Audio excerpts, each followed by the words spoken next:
বাড়িতে আমি আর আমার শ্বশুর একা থাকতাম। রোজ রাতে আমার শ্বশুর আমাকে একটা নতুন বেডশিট দিয়ে যেত আর বলতো, বৌমা, এটাতে ঘুমাও। আর সকাল হলে বেডশিটটা একটা ব্যাগে ভরে নিয়ে চলে যেত। আমার মনের অবস্থা তখন ভালো ছিল না। আমি বিধবা হয়েছিলাম, 1 মাসও হয়নি, কিন্তু একটা জিনিস খুব আশ্চর্যের ছিল। যখনই আমি ওই বেডশিটে শুতাম আমার খুব ঘুম চলে আসত। রোজ একই কাজ করতে করতে আমি ক্লান্ত হয়ে পড়েছিলাম। একদিন আমার শ্বশুর বেডশিট দিয়ে চলে গেল, কিন্তু আমি বেডশিটটা বিছানায় পাতলাম না, আর ঘুমানোর নাটক করলাম। আর তার 4 মিনিট পর আমার সাথে যা হলো তা জানলে আপনি ভয়ে কেঁপে উঠবেন। তো বন্ধুরা, ভিডিওটি শুরু করার আগে আপনি যদি আমার এই চ্যানেলটির নতুন দর্শক হয়ে থাকেন তাহলে চ্যানেলটি সাবস্ক্রাইব করবেন। আমার নাম রচনা। আমার পরিবারে আমি আর আমার কাকা ছাড়া আর কেউ বেঁচে নেই। কাকা আমার বিয়ে দিয়ে দিল, কিন্তু আমার কাকা কোনো খারাপ মানুষ ছিলেন না, মানে খুব ভালো মানুষ ছিলেন। আমার 17 বছর বয়সে বিয়ে হয়। আমি খুব সুন্দরী ছিলাম, কিন্তু উনি আমার জন্য যে পরিবার পান তারা খুব বড়লোক ছিল না, আবার গরিবও ছিল না, কিন্তু ওনার আর কিছু করার ছিল না, কারণ আমার কাকিমা একদম ভালো মানুষ ছিল না। কোনো ভালো সম্বন্ধ এলে আমার কাকিমা বলতো, আগে নিজের মেয়েদের কথা চিন্তা করো, একে তাড়াতাড়ি বাড়ি থেকে বিদায় করো, না হলে আমার মেয়েদের জন্য ভালো সম্বন্ধ পাবো না। যারাই আসতো তারাই আমাকে পছন্দ করে নিত, কারণ আমি খুব সুন্দরী ছিলাম। আর আমার কাকার মেয়েরা মোটা আর কালো ছিল, কিন্তু তারা আমার সঙ্গে ভালো ব্যবহারই করত।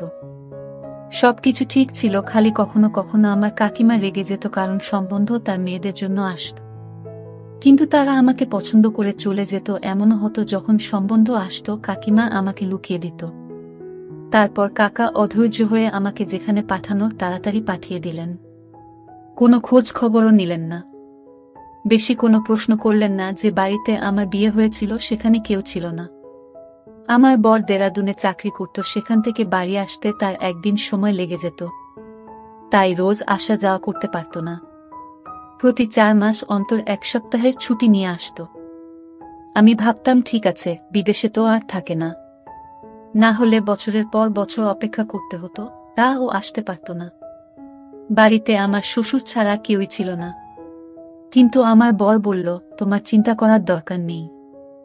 আমার বাবা খুব ভালো মানুষ, আর উনি সত্যিই খুব ভালো মানুষ ছিলেন, আর আমার খুব খেয়াল রাখতেন। দিয়ে 2 সপ্তাহ পর আমার বর আমাকে বলল, আমাকে যেতে হবে। আমি শুধু 2 সপ্তাহের ছুটি নিয়েছিলাম। আমি ওকে ভারাক্রান্ত মনে বিদায় দিয়ে দিলাম। ওর নাম ছিল অলোক, আর আমার শ্বশুরের নাম ছিল কমল। আমার শ্বশুরও কাজে যেত, আমি সকাল সকাল ওনাকে টিফিন বানিয়ে দিলাম। উনি কাজে চলে গেলেন। উনি আমাকে বললেন, ঘরের দরজা বন্ধ করে রাখো, কেউ এলে খুলবে না। যখন আমি ফিরে আসব তখন আগে জিজ্ঞেস করবে কে এসেছেন, আমি তোমাকে বলবো আমি এসেছি, তারপর তুমি দরজা খুলবে। উনি আমাকে খুব ভালোবাসতেন, মেয়ের মতন আমার বায়না আবদার মেটাতেন। আমার মাথায় হাত রেখে চলে যেতেন। ফেরার সময় আমার জন্য সিঙ্গারা নিয়ে আসতেন।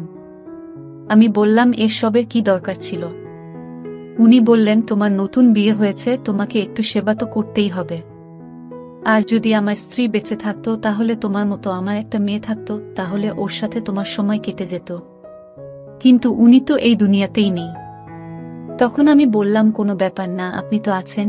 এইভাবে উনি প্রতিদিন আমার জন্য কিছু না কিছু নিয়ে আসতেন। উনি এমন একটা জিনিস নিয়ে এলেন একদিন, যেটা আমি কখনো ভাবিনি, আর তাতে আমি একটু অপ্রস্তুতে পড়ে গেলাম। আমার বর সিকিউরিটির কাজ করত, তাই সারাদিন তার ফোনে কথা বলার পারমিশন ছিল না। শুধু রাতে 5 মিনিটের জন্য আমাকে ফোন করত, কিন্তু সে এত ক্লান্ত থাকত যে কথা বলতে বলতেই ঘুমিয়ে যেত। এটা আবার মোটেই ভালো লাগতো না, কারণ আমি সারাদিন এই 5 মিনিটের জন্য অপেক্ষা করতাম। কিন্তু কি করব, ওর কোনো দোষ ছিল না। ওর সারাটা দিন রোদে গরমে দাঁড়িয়ে ডিউটি করত, তাই ক্লান্ত হয়ে যেত। ও বলে, অনেক বড় বিল্ডিং, কিন্তু এটা অনেক ভয়ঙ্কর জায়গা। এখানে এমন এমন জিনিস তৈরি হয় যেটাতে যে কোনো সময় আগুন লেগে যেতে পারে। তাই জন্যই তো এই চাকরিটা ভালো মাইনে পায়, নয়তো আজ তোমাকে আমার থেকে দূরে থাকতে হতো না। একদিন খুব খারাপ খবর এলো, আমার বর এই পৃথিবী ছেড়ে চলে গেছে। যে বিল্ডিংটার সামনে কাজ করত সেই বিল্ডিংটায় আগুন লেগে যায়। আর তাতে আমার বর মারা যায়, এটা আমার কাছে খুব বড় শক ছিল। আমি বিয়ের 2 মাস পরেই বিধবা হয়ে গেলাম। আমার কাকা আমাকে বলল ফিরে চল, কিন্তু কাকিমা চেঁচামেচি করল, বলল এ তো বিয়ের 2 মাস পরেই বিধবা হয়ে গেছে, এ একটা অপ্রিয়া, এর কালো ছায়া আমার মেয়েদের উপর পড়ে যাবে। এই যতদিন আমাদের বাড়িতে ছিল ততদিন কোনো কিছু ভালো হয়নি। যেদিন গেছে সেদিন আমাদের ঘরে একটু সুখ শান্তি এসেছে, আমি ওকে ঘরে ঢুকতে দেব না। বাধ্য হয়ে আমি সিদ্ধান্ত নিলাম আমি শ্বশুর বাড়িতেই থাকব। আমার কাকা বলল চিন্তা করিস না, আজকাল তো বিধবা ডিভোর্সি মেয়েদেরও বিয়ে হয়ে যায়, কাউকে না কাউকে পেয়ে যাবি। আমি তোর জন্য আবার ছেলে দেখব, কিন্তু আমি আর বিয়ে করতে চাই না, কারণ আমার বরের কথা আমার খুব মনে পড়ে। আমার শ্বশুর তাড়াতাড়ি কাজ থেকে বাড়ি ফিরে এলো, আর আমি দেখলাম উনি সাথে করে একটা সাদা রঙের বেডশিট নিয়ে এসেছেন। বললেন বৌমা, এটা বিছানায় পেতে এসো। আমি বললাম ঠিক আছে, কিন্তু আমার ওনাকে এটা জিজ্ঞেস করা উচিত ছিল, এটা পেতে আমি কেন শোব। উনি শুধু আমাকে এটাই বলেছিলেন, এটা তোমার জন্য এনেছি, নিজের বিছানায় পেতে নাও। আমি ভাবলাম বাড়ির জন্য এনেছেন, হয়তো এমনিতেও এই বাড়িতে বেশি কিছু জিনিস ছিল না, আর আমাকে উপহার দেওয়ার মতো কেউ ছিল না। কিন্তু সমস্যা তো তখন হলো যখন সকালে উনি এসে আমাকে বললেন, বৌমা বেডশিটটা আমাকে ফেরত দাও। আমি ভেবেছিলাম উনি এটা আমাকে রাখতে দিয়েছেন। আমি বললাম কিন্তু আমি তো ওটা বিছানায় পেতে দিয়েছি, আর রাতে ওটার উপরে ঘুমিয়েছি।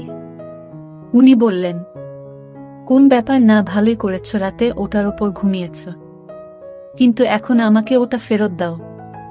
আমি ওই বেডশিটটা বিছানা থেকে তুলে আমার শ্বশুরকে ফেরত দিলাম।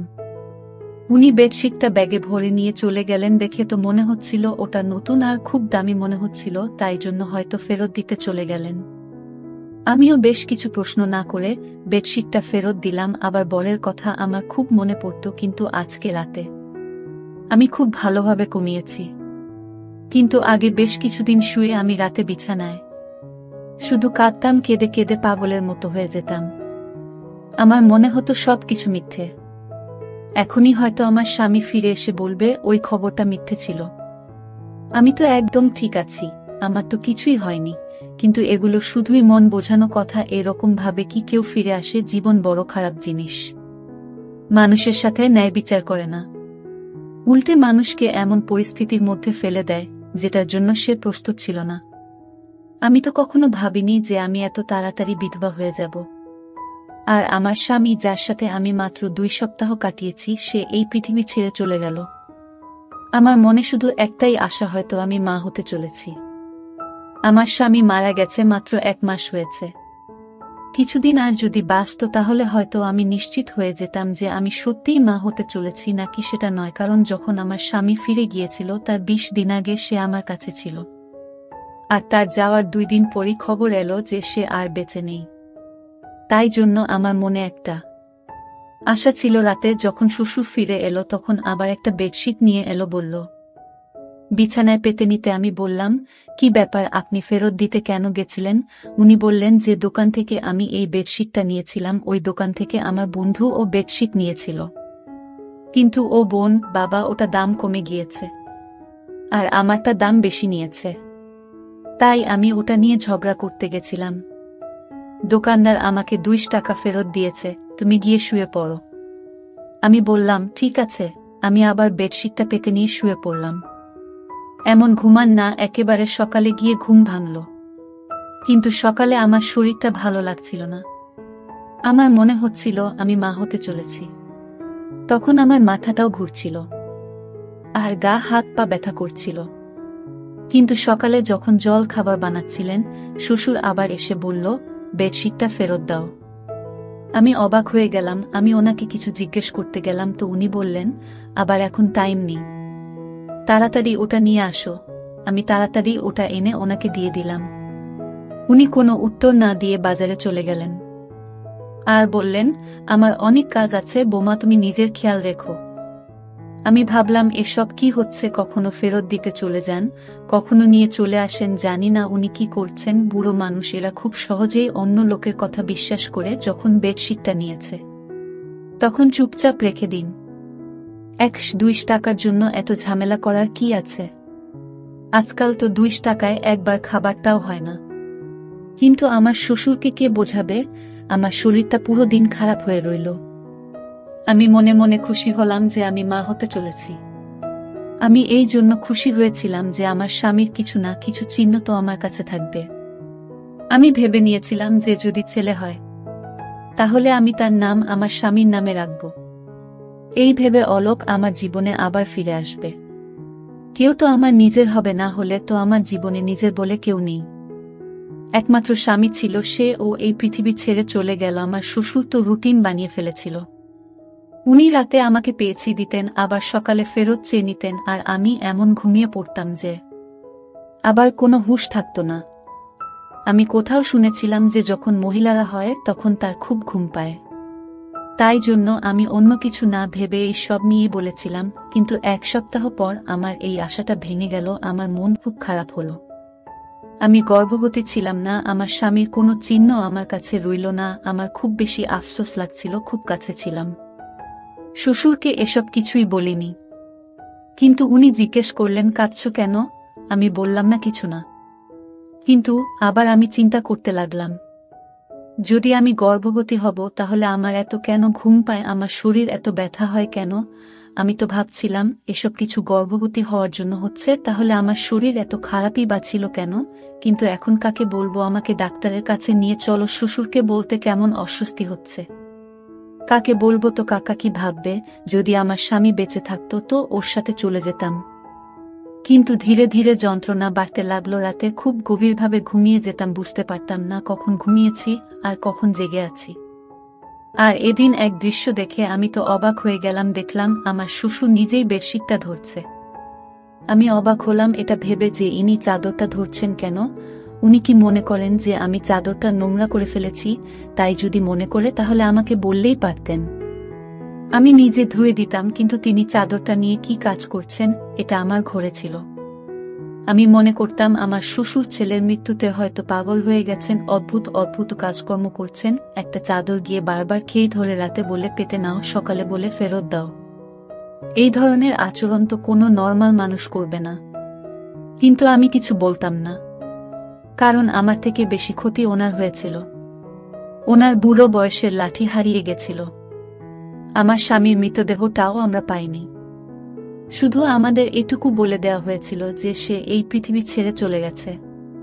কারণ বিল্ডিং এ আগুন লেগেছিল, তাই বেশিরভাগ লোকের মৃতদেহ পাওয়া যায়নি শেষবারের মতো।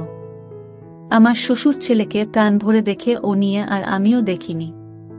তাই জন্য হয়তো আমাদের মনে অনেক দুঃখ জমেছিল, আর সেই দুঃখটাকে বার করার জন্য উল্টো একটা কাজকর্ম করছিলেন। আমি এই বিষয়টায় বেশি গুরুত্ব দিলাম না, আর আমার শরীর আরো বেশি খারাপ হতে লাগলো। আমি আমার শরীর নিয়ে খুব বেশি অসুবিধায় পড়লাম। এখন তো আমি ঘরের কাজ করব ঠিক করে করতে পারছিলাম না। আমার খালি বমি হতো। একদিন আমার শ্বশুর বাড়ি ছিল না, তখন একজন প্রতিবেশী আমার বাড়িতে এলো। আমি তাকে সবকিছু বললাম। সব শুনে সে বলল, তোমার শরীর তো খুব খারাপ মনে হচ্ছে, এরকম ভাবে চললে হবে না। বাড়িতে শুধু যদি শ্বশুর থাকে তাহলে ওনাকে বলবেন না তো কাকে বলবে? এতে লজ্জা পাওয়ার কি আছে? লজ্জা পেতে গিয়ে মরে যাবে নাকি? চলো তুমি আমার সঙ্গে। সে আমাকে হাসপাতালে নিয়ে গেল। ডাক্তার আমাকে চেক করে বলল আমি মা হতে চলেছি। শুনে তো আমি থমকে গেলাম। আমি বললাম, ডাক্তারবাবু এটা কি করে সম্ভব? আমার স্বামী তো মারা গেছে। উনি আমাকে কোনো তারিখের ব্যাপারে জানতে চাইলেন। আমি ওনাকে সবকিছু বললাম। আমি ওনাকে বললাম, হ্যাঁ আমারও আগে মনে হতো এমনটা, কিন্তু সেটাও তো প্রায় 1 মাস হয়ে গেছে। আমার স্বামী 2 মাস আগে আমাদের ছেড়ে চলে গেছে।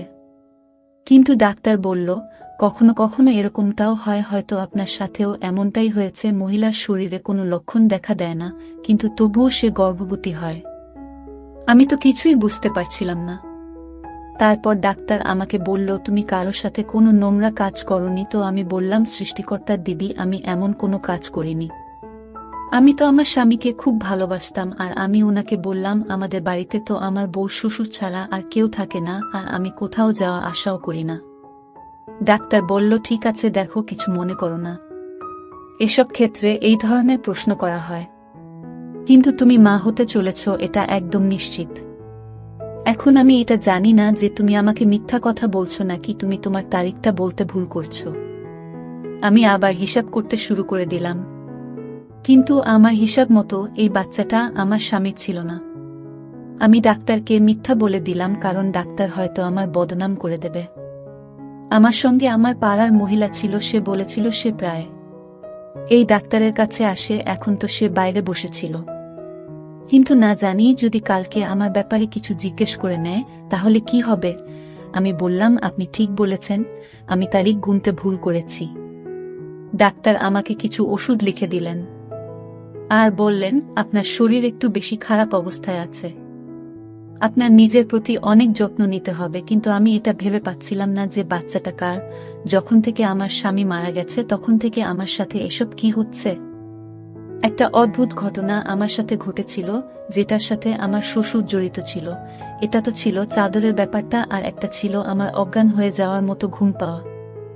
আমি তো খুব চিন্তিত থাকতাম, আমার মনে এতগুলো দুঃখ ভরেছিল, তবু আমি এত নিশ্চিন্তে কি করে ঘুমাতাম। মানুষের পরীক্ষা থাকলেও সে নিশ্চিন্তে ঘুমোতে পারে না। আমার তো জীবন সাথী এই জীবন থেকে চলে গেছিল, আর আমি এরকম নিশ্চিন্তে কি করে ঘুমাতে পারি। কিছু না কিছু গড়বড় নিশ্চয়ই আছে, এটার খোঁজ এবার আমাকেই করতে হবে। এবার আমি ভেবে নিয়েছিলাম যে আমাকে কি করতে হবে, যেটা আমি করছি না, আর সেটা আমার করা উচিত ছিল না। অর্থাৎ একদিনের জন্য আমার রুটিনটা বদলাতে হবে। আর আমার রুটিনটা বদলে ফেললাম, আমি রাতের খাবার খেলাম না। কি জানি, হয়তো আমার খাবারের সঙ্গে কিছু মিশিয়ে দেওয়া হচ্ছে। আমি এটা ভেবে পাচ্ছিলাম না এসব করবে। আমার শ্বশুর আমাকে আবার ওই একই বেডশিট এনে দিল। এখন তো বেডশিটটা অনেক পুরনো হয়ে গিয়েছিল, তাও আমার শ্বশুর ওটাকে এমনভাবে ব্যাগে ভরে আনতো যেন নতুন। জানি না ওটাকে নিজের সাথে নিয়েই ঘুরে কেন। আমি বললাম, ঠিক আছে, আমি ওটা পেতে শুয়ে পড়ব। কিন্তু আজ আমি বেডশিটটা না পেতেই বিছানায় শুয়ে পড়লাম। কিন্তু আমি আশ্চর্য হলাম, আজ আমার ঘুম আসছিল না। আমি বুঝতে পারছিলাম না তাহলে কি আমার ঘুমের সাথে এই বেডশিটের কোনো সম্পর্ক ছিল। এসব কি হচ্ছিল আমার সাথে? আমার তো মোটে ঘুম আসছিল না। দেখতে দেখতে রাত 1টা বেজে গেল, বাইরে কোনো আওয়াজ নেই। কিছুক্ষণ পর একটা আওয়াজ এলো। আমি ভাবলাম হয়তো শ্বশুর জল খেতে বা বাথরুমে যাওয়ার জন্য উঠেছেন। কিন্তু কেউ যেন আমার ঘরের দিকেই আসছিল, আর ঘরের ভিতর ঢুকে পড়ল। ঘরের লাইট বন্ধ ছিল। আমি জোরে জোরে নিঃশ্বাস নিয়ে ঘুমানোর অ্যাক্টিং করছিলাম, কারণ আমি দেখতে চাই এটাকে। এমনিতে আমার খুব ভয় করছিল, আমার ঘরে তার কি কাজ ছিল। কিন্তু কিছুক্ষণ পর যখন সেই ব্যক্তি আমার পাশে এসে শুয়ে পড়ল আর আমাকে জড়িয়ে ধরল, তখন আমি চিৎকার চেঁচামেচি করতে শুরু করে দিলাম। তারপর লাইট জ্বেলে দেখতেই আমি চমকে গেলাম, কারণ সেই ব্যক্তি অন্য কেউ নয়, বরং আমার শ্বশুর ছিল। ওই চাদরটার দিকে দেখলেন আর রেগে গিয়ে আমাকে বলেন, আজকে চাদরটা পাতনি কেন? আমি আরো চমকে গেলাম, কিভাবে কথা বলছে আমার শ্বশুর আমার সাথে। আমি চিৎকার করছিলাম। উনি বললেন, নোংরা মহিলা একটা, চেঁচাচ্ছিস কেন? আমি পুরোপুরি ঘাবড়ে গেছিলাম। আমি বললাম, আপনি এসব কি করছেন? আমার শ্বশুর ঘাবড়ে গেল। আমি আরো জোরে জোরে চিৎকার করা শুরু করে দিলাম। পাড়ার লোকজন সবাই এসে আমাদের দরজা খটখট করতে শুরু করে দিল। সব কি হচ্ছে? সেই মহিলারা আর তার স্বামী বাড়ির ভেতরে ঢুকে পড়ল, যার সাথে আমার একটু বন্ধুত্ব হয়েছিল। আমি ওদের চিৎকার করে শুধু এটুকু বললাম, পুলিশকে ডাকো, ইনি আমার ইজ্জতের উপর হামলা করেছেন। ওরা তো হকচকিয়ে গেল। সারা পাড়ার লোক জড়ো হয়ে গিয়েছিল। পাড়ার লোকেরা সবসময় বিরক্ত থাকত। তারা চোর বা এই ধরনের অপরাধী পেলে তাকে মেরে মেরে তার উপর সব রাগ উগরে দিত। আমার শ্বশুরকেও ওরা ঘিরে ফেলেছিল। তারা বলেছিল, এই পাড়ায় সবাই ভদ্রলোক থাকে, আপনি আপনার বৌমার সাথে এসব কি করছেন? তাছাড়া আমি ওই মহিলাকে আগেই বলেছিলাম আমি মা হতে চলেছি, আর আমি জানি না এই বাচ্চাটাকে। আর আমার শ্বশুর এবার মুখ খুললেন। উনি বললেন, উনি চাদরে ঘুমের ওষুধ মিশিয়ে নিয়ে আসতেন। যখন ওষুধটা আমার নিঃশ্বাসে যেত তখন আমি অজ্ঞান হয়ে যেতাম।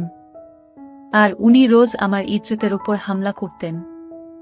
যবে থেকে আমার স্বামী মারা গেছে তবে থেকে উনি আমার সাথে এটা করছেন।